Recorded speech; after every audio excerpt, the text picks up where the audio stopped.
Hi,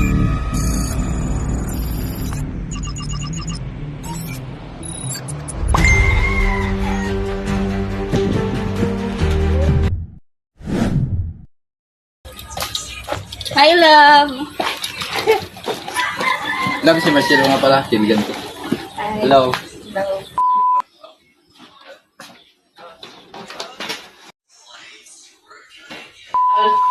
Paghanda na yung pagkain.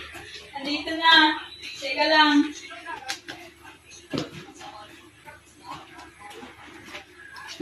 Anak, tawagin mo yung kuya mo. Kain na tayo.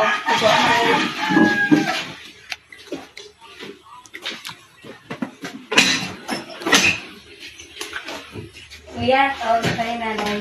Sige. Aba, kahit kumakain na, nasa cellphone pa rin kayo ah. Tagoy niyo yan. Sorry po tayo.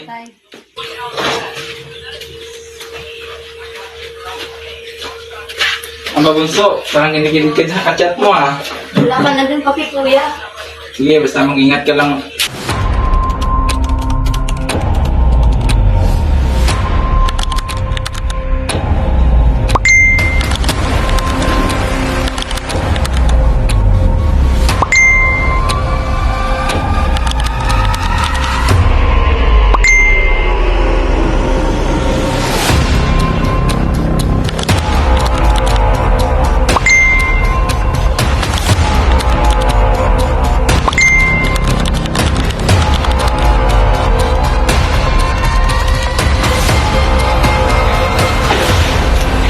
Kasi nagtiwala ako sa'yo.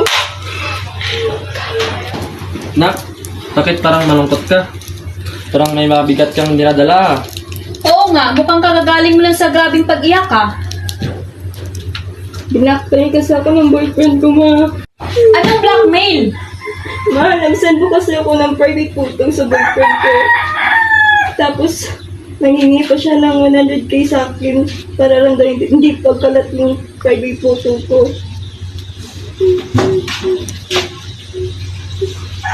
Halika, samahan mo kami sa boyfriend mo. Ikaw, bakit blackmail ang anak ko ha? Po, hindi ko pa magagawa yun sa anak niyo. Nagmamangmaangan ka pa. Tingnan mo to.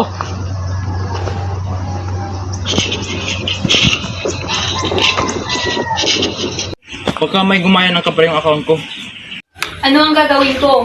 Yung anak ko, binakmail ng kaparehong account ng boyfriend niya. Maaari kang humingi ng tulong sa NBI at Department of Justice Office of Cybercrime at sa PNP Anti-Cybercrime Group.